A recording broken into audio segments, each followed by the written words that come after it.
पता है कि आपके चेहरे पर उदासी हो तो मुझ पर कयामत गुजरती है। माँ, मुझे कुछ पैसों की जरूरत है, फीस जमा करवानी है और मुकाबले का इम्तिहान देना है। बेटा, पैसे तो मेरे पास अभी नहीं हैं। आपको पता है आपके अब्बा जान आपके बचपन में ही वफात पा गए थे और मैंने लोगों के घर काम करके आपको पढ़ाया। अब मेरे पास रोटी पूरी करने के पैसे भी नहीं हैं। मैं फीस कहाँ से लाऊं?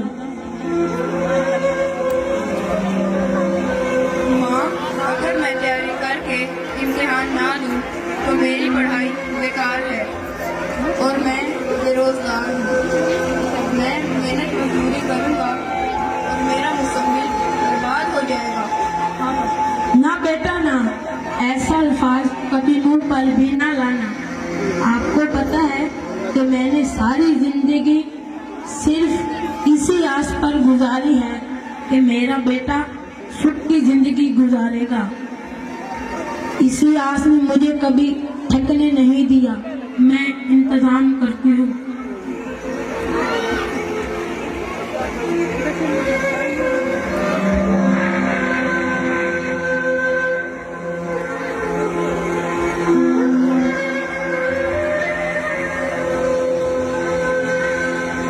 ये लो बेटा, आपके बाप की आखिरी निशानी रखी थी, इसे बेचकर इम्तिहान दो।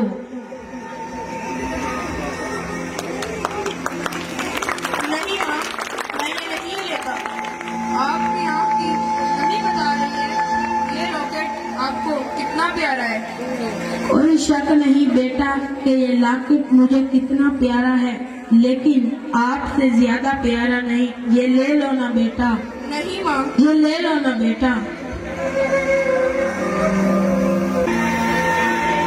माँ माँ माँ माँ, मुबारक हो, मैं पास हो गया हूँ और अब मैं अफसर बन गया हूँ। अब आपके सारे ख्वाब पूरे होंगे और आप ऐशो इशरत की जिंदगी गुजारेंगी। अल्लाह तेरा लाख लाख शुक्र है।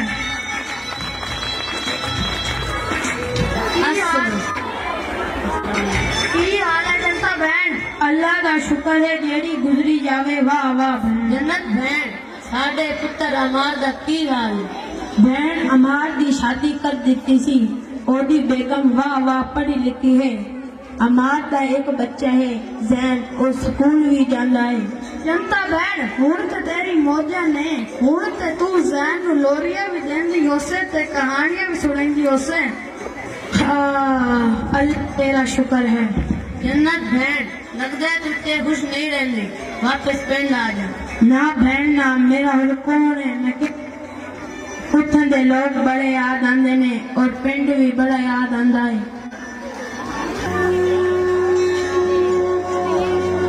दादी दादी, इधर आ ले। आपको मैंने कितनी बार मना किया है कि दादी अम्मा के पास नहीं जाना।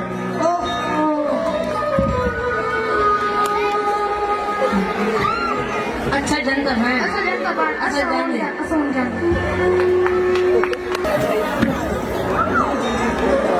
माँ, क्या हाल है? माँ माँ, ठीक तो हो? माँ तो बुखार हो गई है।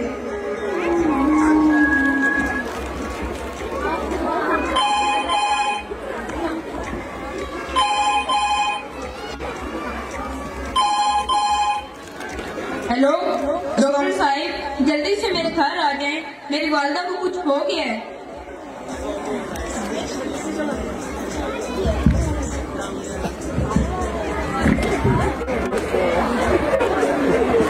हमारे साहब अस्सलाम वालेकुम। वालेकुम सलाम।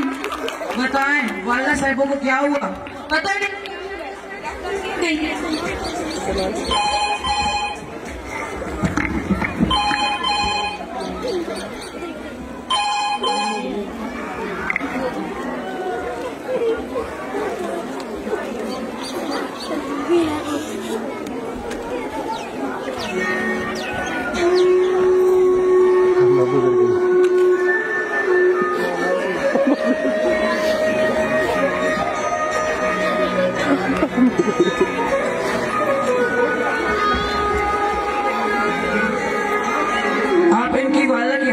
बताएं।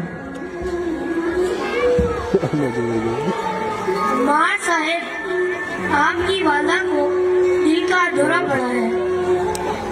ये बहुत ही खतरनाक किस्म का दौरा है। लगता है इन्हें ज़हनी टेंशन हुई है। अल्लाह खैर करेगा। डॉक्टर साहब दवाई लिख कर देते हैं। वो दवाई आपने अम्मा को वक्त पर दे दी है और इन्हें ज़हनी टेंशन से बचाना है। और डॉक्टर साहब का मसला ये भी है कि इन्हें अकेला नहीं छोड़ना, वरना कुछ भी हो सकता है।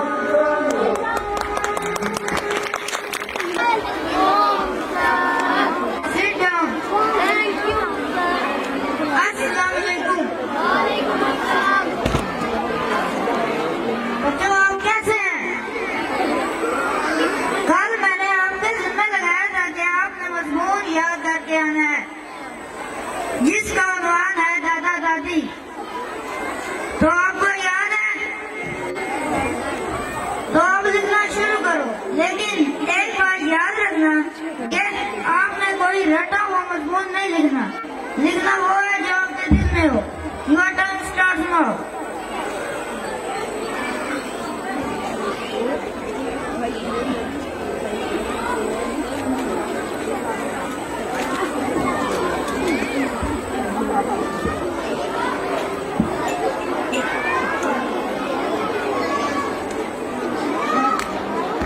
जी बच्चों, अब टाइम खत्म हो गया। लिखना बंद करो और पेपर मेरे हवाले करना।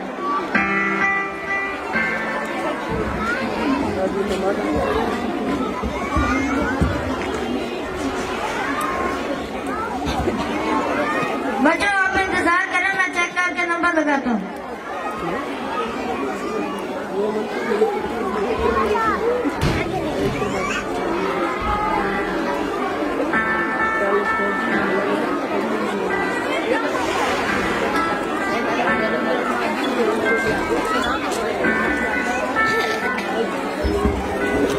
बच्चों, बैठो, मैं प्रिंसिपल के ऑफिस में जा रहा हूँ, जल्दी वापस आ जाऊंगा। Hello sir. जी टीचर। अस्सलाम वालेकुम। वालेकुम अस्सलाम।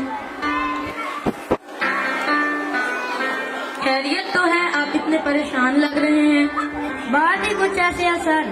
मैंने बच्चों को दादा दादी पर मजबूर लिखने को कहा था, लेकिन जो कोई ज़हन ने लिखा है वो बहुत ही हैरान कुन है।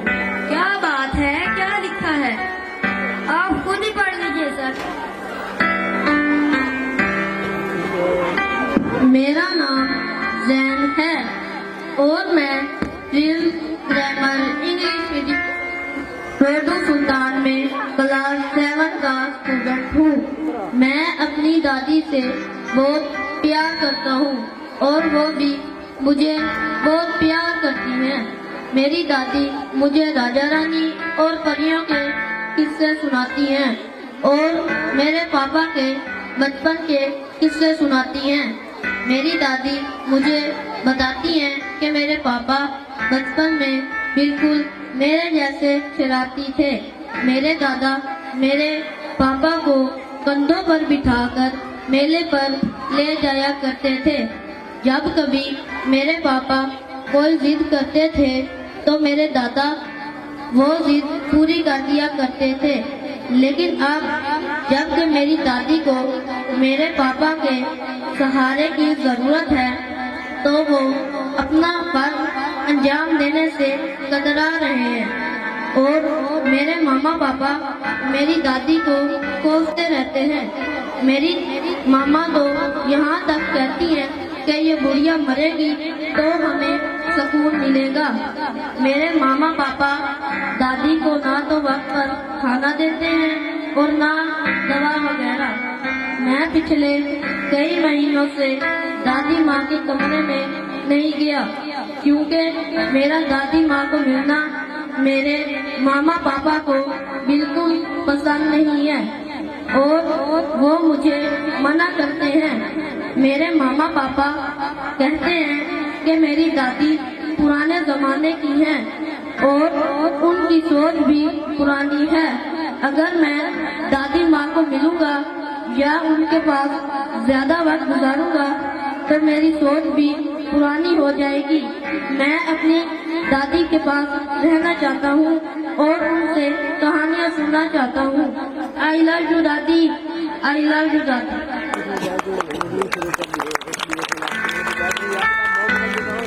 हाँ, ये तो बहुत दुख की बात है। हमें अमार साहिब से भी बात करनी चाहिए, लेकिन पहले आप जैन को बुलाइए प्लीज।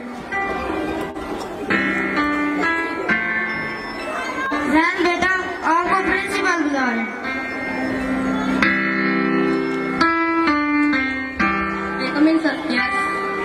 वालेकुम अस्सलाम। जैन बेटा, ये जो कुछ आपने लिखा है, क्या ये हकीकत है? जी सर, मैं झूठ नहीं बोलता, मैं झूठ नहीं बोलता। टेंशन न लो, सब्र करो। टीचर, आप अमार साहिब को कॉल कीजिए।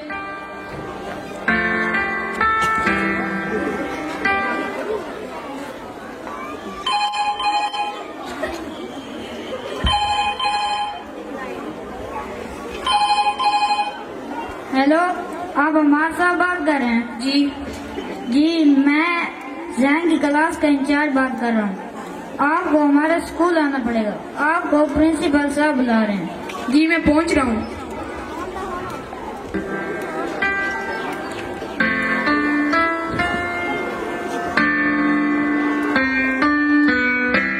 अस्सलाम वालेकुम सर। वालेकुम अस्सलाम। सर, आपने मुझे अचानक बुलाया है, खैरियत तो है? जैन ने कोई शरारत तो नहीं की? अमार साहिब, आपको बुलाया गया है ये बताना है कि हमारे स्कूल ने एक नया कानून बनाया है। क्योंकि prism grammar school full English medium school है, इसमें अब बच्चों के साथ साथ टीचर और वालिदैन भी इंग्लिश में बात करेंगे, वरना बच्चा पूरी इंग्लिश बोलचाल सही तरीके से नहीं सीख पाएगा। लिहाजा अब आप और आपकी बीवी भी बच्चे से सिर्फ इंग्लिश में बात करेंगे। सर, ये क्या बात हुई? मैं और मेरी बीवी तो सिर्फ उर्दू बोलते हैं, इंग्लिश हम पढ़ लेते हैं, मगर हमसे बोली नहीं जा सकती। आप कोशिश करके सीख लें, हो सकता है 2-4 महीने में आप सीख जाएं, लेकिन जब तक आप इंग्लिश नहीं सीखेंगे जैन से बिल्कुल बात नहीं कर सकते। सर, हम जैन से बात किए बगैर एक दिन भी नहीं रह सकते, और आप 2-4 माह की बात कर रहे हैं। आपको कह दिया है ना सर कि बच्चे का मुस्तकबिल इसी में है कि वो उर्दू से दूर रहे, वरना अपना बच्चा ले जाओ, मैं स्कूल से निकाल देता हूँ। सर प्लीज, ठीक है वो इंग्लिश सीख ले, मगर हम उसके बगैर नहीं रह सकते। हम चाहते हैं कि वो इंग्लिश भी सीखे और खून के रिश्ते भी ना छोड़े। आखिर वो हमारा खून है। क्या इंग्लिश सीखने के लिए उसका खून से दूर रहना जरूरी है? ये हुई ना बात अमार साहिब।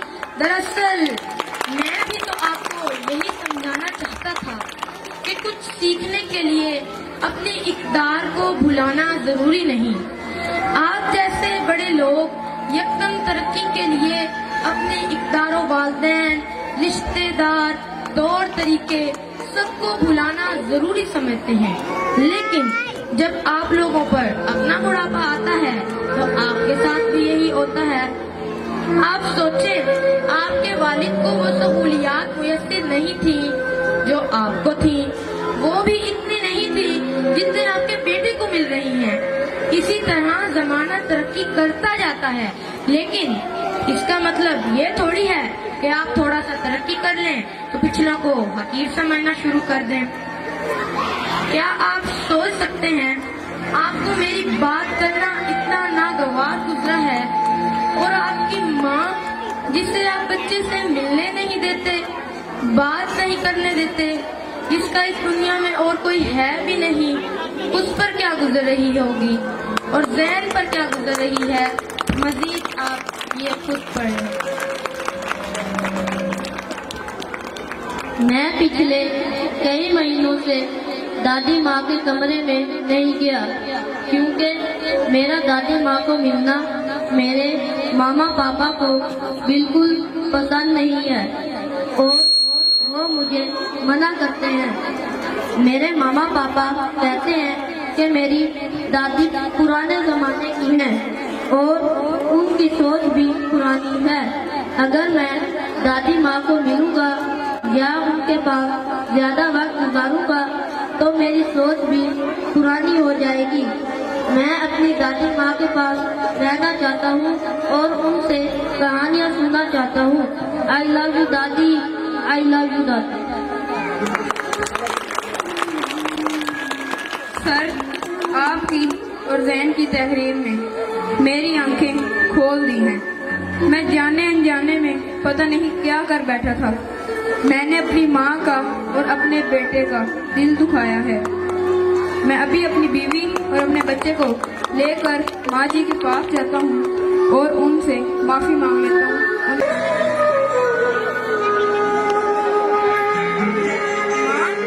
देखो, हम सब आपसे मिलने आए हैं। माँ, माँ आप ठीक तो हैं? माँ, दादी उठे, हम आ गए। दादी दादी उठे।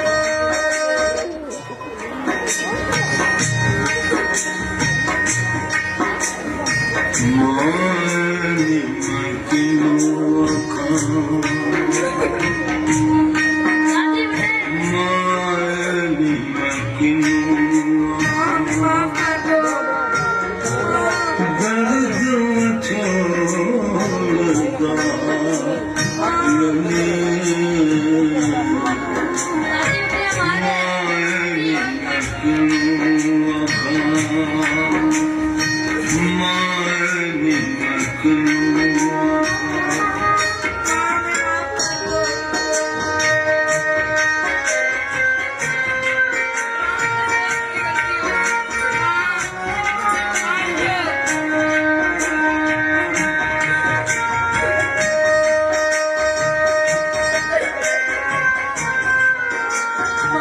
माफ कर दो। दादी उठो, दादी। माँ उठो। माफ कर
माँ देखो, लैन आ गया। माँ,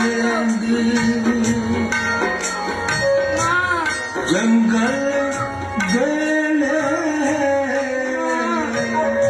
खुदा मैं डूबेंगी